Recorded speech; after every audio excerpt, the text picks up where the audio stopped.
नमस्कार दोस्तों, आपका स्वागत है हमारे चैनल कहानियों के दौर में। आज मैं आपको सुनाने जा रही हूँ आखिर ऐसा क्या हुआ कि सास बहुओं को रखती थी घर में कैद। चलिए शुरू करते हैं आज की ये कहानी। अंजू काम कर रही थी और बड़बड़ा रही थी। उसको बहुत गुस्सा आ रहा था और आता भी क्यों ना। उसे लगता था मोहल्ले की सभी बहुओं में सबसे ज्यादा दुखी वही है। शाम को जब सोनू अंजू के पति घर आए तो अंजू का सारा गुस्सा उन पर निकल गया। अंजू ने कहा, सारे घर का काम मुझे ही करना पड़ता है।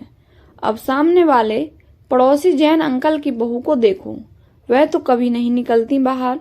उसे तो कभी भी बाहर जाते हुए भी नहीं देखा है। और एक मैं जो दिन भर घर के कामों से स्कूटी लेकर बाजारों में घूमती रहती हूँ और आकर फिर घर का काम करो, खाना बनाओ, और तो और बच्चों की सारी जिम्मेदारी भी मेरे ऊपर है। आपसे तो इतना भी नहीं होता कि बच्चों की स्कूल की डायरी भी चेक कर ले, वह भी मुझे ही करनी है। अंजू गुस्से में सारी बातें सोनू को बोले जा रही थी और सोनू चुपचाप खड़े हुए चेहरे पर थोड़ी सी मुस्कान लिए उसे हाव भाव दे रहे थे। सोनू के मजाक के हाव भाव देखकर अंजू और ज्यादा नाराज हो गई और चिल्लाते हुए बोली, सही है आपका, यहाँ मैं जल रही हूँ और आप मेरे मजे लेकर हंस रहे हो। तब सोनू ने हंसते हुए कहा, यार अंजू, अब तुम्हारी इन बेकार की बातों पर हंसी नहीं तो क्या सीरियस हूँ। तुम अपनी तुलना जैन अंकल की बहू से कर रही हो। तुम्हें पता है जैन अंकल और आंटी दोनों अपनी बहू को घर से बाहर खड़ा तो नहीं होने देते, वह बाहर कैसे निकलेगी। तुम तो शुक्र करो तुम्हारे ऊपर ऐसी कोई बंदिश नहीं है। तुम चाहे जहां जाओ और तुम्हारा मन करे वह पहनो, फिर भी तुम संतुष्ट नहीं हो। जब अंजू ने कहा, यह कोई आजादी है मेरी, सारे दिन लगे रहो बाजार में। मैं भी चाहती हूँ कि कभी कभी मुझे किसी चीज के लिए बाजार जाने का मन ना करे तो वह चीज तुम मुझे लाकर घर पर दे दो, पर तुमसे तो कोई उम्मीद करना ही बेकार है। तभी तो मेरा एक पैर घर में होता है और एक पैर बाजार में। तब सोनू ने कैसे जैसे अंजू को मनाया और फिर रात का खाना खाकर सब सो गए। अगले दिन अंजू किसी काम से बाजार के लिए निकली ही थी, तभी उसे आवाज आई, दीदी इधर देखो। अंजू आवाज सुनकर भी अपना वहम समझकर आगे बढ़ने लगी। फिर दोबारा उसे वही आवाज तब आई।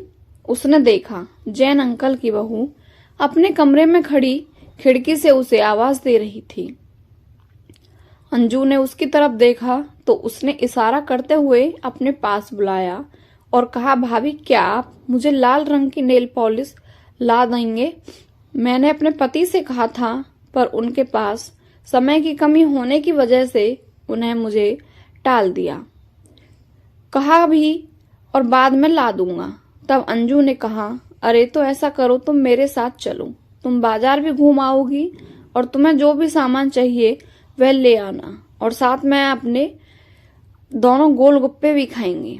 इतना सुनते ही जैन अंकल की बहू की आंखों में आंसू आ गए और बोली, दीदी मेरी किस्मत आपकी जैसी नहीं है। मैं अपनी पसंद से कुछ भी नहीं खरीद सकती हूँ। जो भी कुछ घर वाले अपनी पसंद से लाकर देते हैं वही पहन लेती हूँ। मैं बहू हूं ना, तो यह लोग मुझे कहते हैं, बहू तुम चार दीवारी में ही रहो, तभी हमारे घर की शोभा है। आज के जमाने में भी मेरी सास मुझे घर से बाहर जाने नहीं देती और ना ही पड़ोस में किसी से बात करने देती हैं। तभी पीछे से आवाज आई बहू, और वह अपनी अधूरी बातों को बिना पूरा करे ही अंदर चली गई। और उसके अंदर जाने के बाद अंजू यह सोचने पर मजबूर हो गई कि किस्मत किसकी खराब निकली, मेरी कि मुझे अपने घर और बाहर दोनों का काम संभालना पड़ता है, या जैन अंकल की बहू की जो अपने घर के बाहर भी खड़ी भी नहीं हो सकती।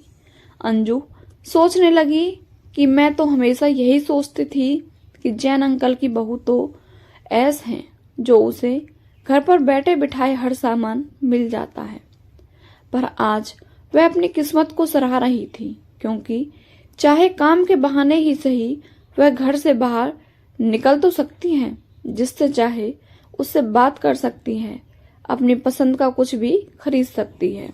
अगर मुझे ऐसे 4 दीवारी में कैद कर दिया जाए तो आज वह भी ऐसी ही तड़पती जैसे जैन अंकल की बहू आज झटपटा रही है।